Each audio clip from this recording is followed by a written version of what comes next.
Imagínense esto, amigos. Un hombre de 1,88, atlético como un futbolista profesional, que hablaba 4 idiomas, componía música, escribía poesía y conquistaba con encanto toda Europa. Ese era Enrique Oipao a los 18 años, cuando se convirtió en rey de Inglaterra en 1509. Los relatos contemporáneos dicen que era el hombre más guapo que jamás he visto, con piel clara y cabello rojo que brillaba como oro al sol. Ahora bien, recuerden esto, 38 años después, este mismo hombre pesaba más de 180 kilos. Sus piernas supuraban pus de heridas infectadas que apestaban tanto que los sirvientes lo echaban a suertes para no tener que vestirlo. Su paranoia era tan grave que dormía con ballestas cargadas junto a la cama. Ejecutó a 2 esposas, se divorció de otras 2 y revolucionó toda la religión de Inglaterra. El príncipe dorado se había convertido en una pesadilla andante. ¿Cómo demonios cambia a alguien tan radicalmente? La respuesta reside en una tormenta perfecta de trauma físico, presión psicológica y poder absoluto que corrompe por completo. Hoy desentrañaremos la evidencia médica, los registros judiciales y los relatos de testigos presenciales que revelan cómo el rey más infame de Inglaterra se convirtió en el monstruo que la historia recuerda. La transformación de Enrique comenzó con lo que parecía un accidente deportivo normal, el 24 de enero de 1536, durante un torneo de justas en el Palacio de Greenwich. Para quienes no lo sepan, las justas eran como las MMA medievales, 2 hombres a caballo compitiendo con lanzas gigantes. Era el deporte más peligroso de la época, igual que nuestro rodeo actual. El caballo de Enrique le cayó encima. El impacto fue catastrófico, amigos. Según los registros médicos de la corte, el rey estuvo inconsciente durante 2 horas, en una época en la que perder el conocimiento durante más de unos minutos solía significar una muerte segura. El doctor Armanstein, en su análisis de los registros médicos de la época realizado en 2016, sugiere que Henry sufrió una lesión cerebral traumática grave, específicamente daño en el lóbulo frontal, que es la parte del cerebro que controla los impulsos y el procesamiento emocional. Y basta con observar la evidencia. Antes de 1536, las ejecuciones de Enrique eran relativamente poco frecuentes y seguían procedimientos legales. Tras el accidente, la frecuencia y la arbitrariedad de sus sentencias de muerte aumentaron drásticamente. Pero el golpe en la cabeza fue solo una parte de la historia. El mismo accidente en una justa le había provocado a Enrique una úlcera varicosa en la pierna izquierda, secuela de una lesión anterior de 1527. Lo que comenzó como una herida manejable se convirtió en una pesadilla supurante que lo atormentaría por el resto de su vida. La investigación de la historiadora médica doctora Kira Kramer indica que estas úlceras probablemente fueron causadas por insuficiencia venosa crónica, posiblemente complicada por diabetes. El dolor era insoportable y constante. Amigos míos, los registros judiciales describen que las heridas de la pierna de Henry fueron cauterizadas con hierros al rojo vivo, una tortura medieval disfrazada de tratamiento médico. El olor era tan insoportable que los cortesanos se tapaban la cara con pañuelos perfumados al acercarse al rey. Algunos relatos sugieren que el hedor se percibía desde varias habitaciones de distancia. El dolor se convirtió en el compañero constante de Enrique y lo transformó por completo. Dormir se volvió difícil, su temperamento se agravó y sus decisiones se volvieron cada vez más erráticas. El rey atlético, que una vez cazó durante horas, apenas podía caminar de una habitación a otra. Su cuerpo lo había traicionado y, en respuesta, traicionaría a todos los que lo rodeaban. La paranoia médica de Henry alcanzó niveles que harían que los hipocondríacos modernos parecieran razonables, amigos.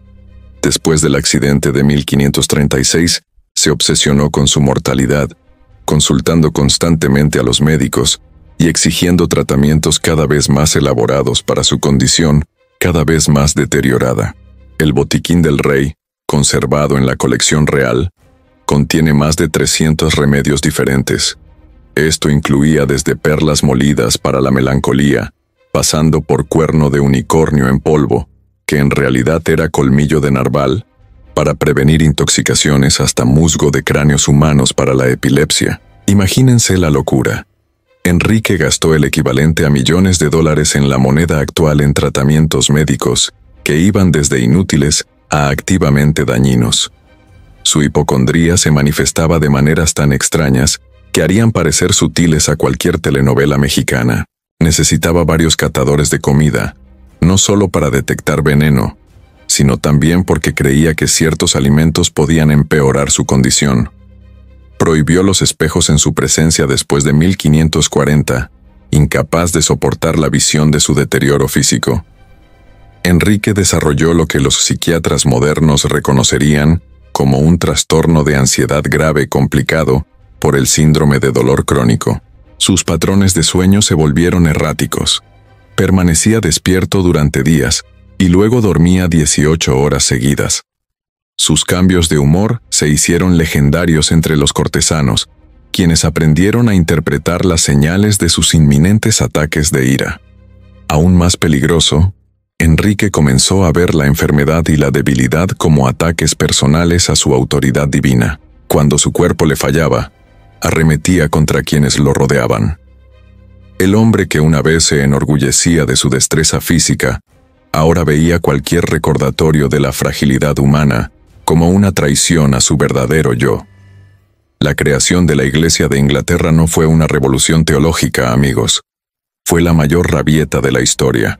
Un hombre que no soportó que le dijeran no, cuando el Papa Clemente VII se negó a anular el matrimonio de Enrique con Catalina de Aragón en 1533, Enrique no solo rompió con Roma, sino que reescribió toda la estructura religiosa de Inglaterra para salirse con la suya.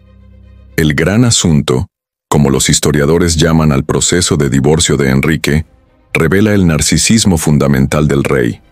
Su argumento no se basaba en el derecho canónico, ni en principios teológicos, sino en su conveniencia personal. Enrique afirmó que su matrimonio con Catalina era inválido porque ella había estado casada con su hermano fallecido, Arturo, ignorando convenientemente que él había buscado específicamente la dispensa papal sobre esta misma cuestión cuando se casaron en 1509. Fue como pedir permiso para hacer algo, hacerlo, y luego decir que nunca debiste haberlo pedido. El nerviosismo era surrealista. Thomas Cranmer, el arzobispo de Canterbury que finalmente concedió la anulación a Enrique, dejó constancia detallada del razonamiento del rey. Enrique creía sinceramente que Dios lo castigaba por su matrimonio inválido al negarle herederos varones.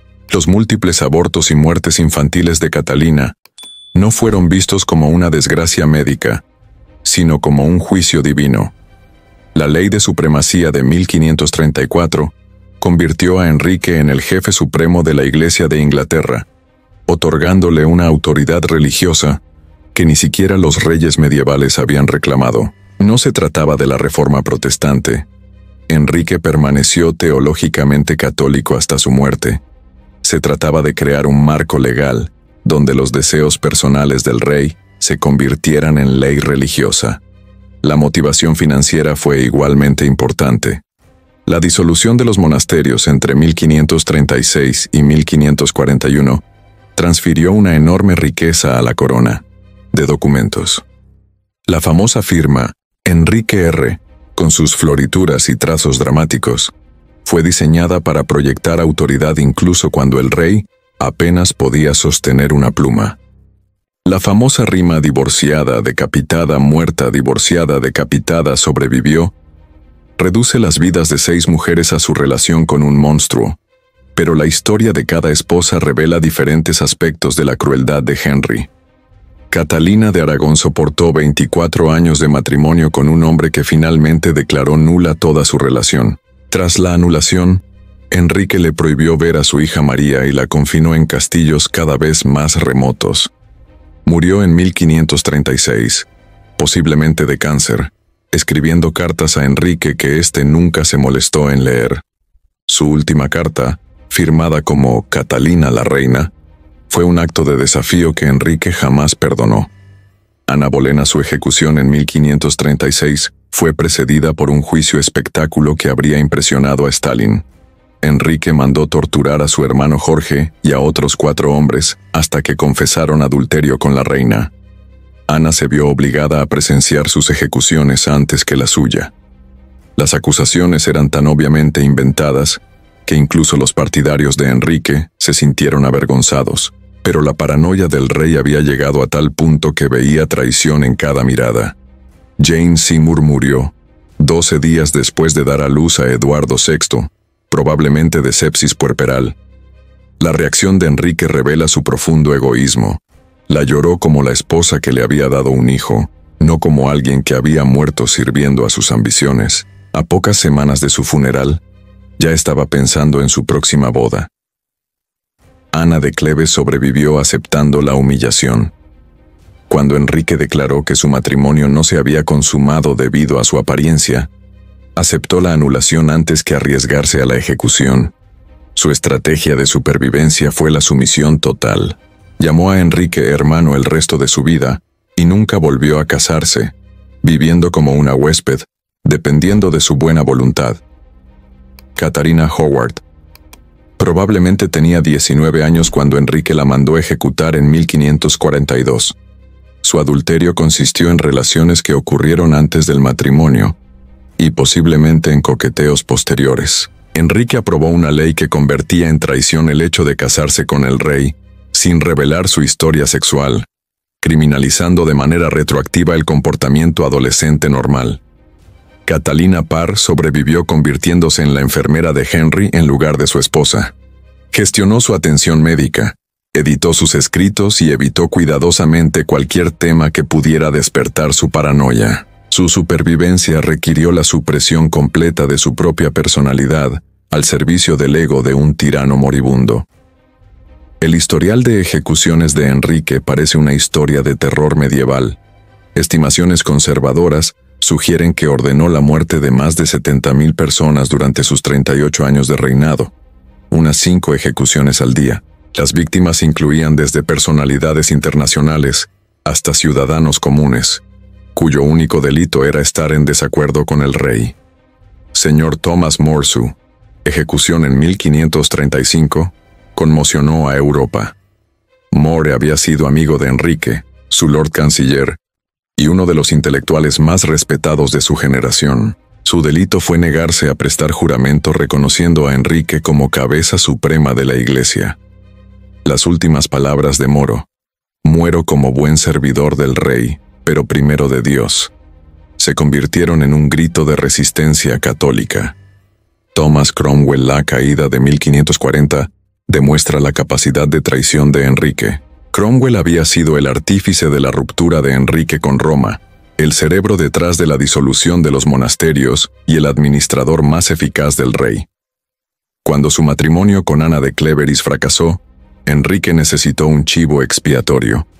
Cromwell fue arrestado sin previo aviso, se le negó un juicio y fue ejecutado en cuestión de semanas. La peregrinación de la gracia en 1536, Enrique se mostró en su faceta más hipócrita.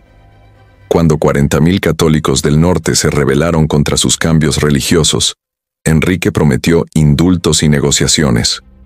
Una vez que los rebeldes se dispersaron, persiguió y ejecutó sistemáticamente a sus líderes, rompiendo su palabra con un cinismo que escandalizó incluso a sus partidarios. Margaret Pole. La condesa de Salisbury tenía 67 años cuando Enrique la mandó ejecutar en 1541. Su crimen fue ser la madre del cardenal Reginald Pole, quien había criticado la ruptura de Enrique con Roma por la seguridad de Italia. La ejecución fue un desastre. El verdugo inexperto necesitó múltiples golpes para matar a una anciana cuyo único delito era tener un hijo testarudo. La muerte de Enrique, el 28 de enero de 1547, fue tan grotesca como sus últimos años.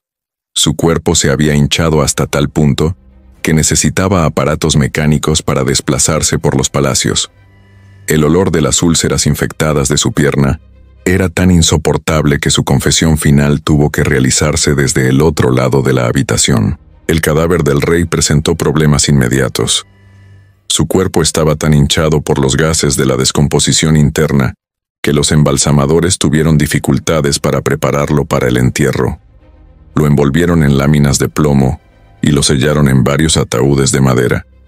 Pero la presión continuó aumentando durante la procesión fúnebre desde Londres hasta el castillo de Windsor. Según varios relatos contemporáneos, el ataúd de Enrique explotó durante la parada nocturna en la abadía de Sion, y los restos reales en descomposición se derramaron sobre el coche fúnebre.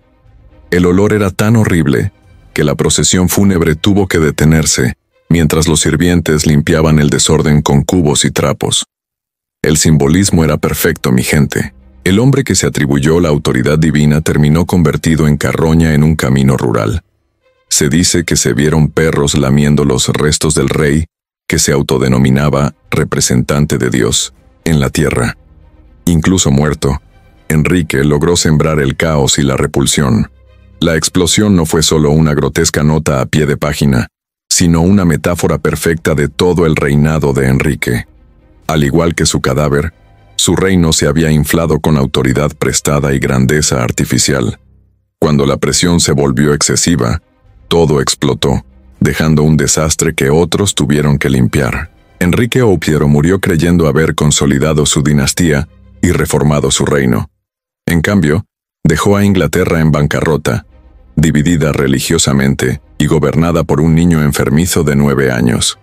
Su hijo, Eduardo VI, murió a los 15 años. El reinado de su hija María estuvo consumido por la persecución religiosa, y solo el gobierno de 45 años de Isabel I evitó que la línea Tudor colapsara por completo. El rey, que había ejecutado a sus 2 esposas por no tener herederos varones, fue sucedido por 2 hijas que demostraron ser gobernantes más capaces que él. El legado de Enrique no es la monarquía fuerte que imaginó. Su transformación de príncipe renacentista a tirano paranoico demuestra cómo el dolor físico, la presión psicológica y la autoridad desenfrenada pueden destruir tanto al gobernante como a los gobernados. La evidencia médica sugiere que la crueldad de Henry no fue completamente culpa suya. Una lesión cerebral traumática, el dolor crónico y posibles trastornos hormonales contribuyeron a sus cambios de comportamiento. Pero millones de personas sufren condiciones similares sin convertirse en asesinos en masa. La tragedia de Henry fue que su sufrimiento se combinó con el poder de hacer que otros sufrieran junto con él. La historia de Enrique VIII no trata solo de un rey enloquecido. Es una advertencia sobre lo que ocurre cuando el poder absoluto se topa con la fragilidad humana. Se trata de cómo el dolor puede transformar a un príncipe dorado en un monstruo que aterroriza a toda una nación. Y lo más importante, trata de cómo incluso los hombres más poderosos no pueden escapar de las consecuencias de sus propias decisiones. ¿Qué les pareció esta historia tan loca? Comenten abajo qué rey o reina les gustaría que contara. Y no olviden darle a me gusta y suscribirse, porque hay muchas más historias raras por venir.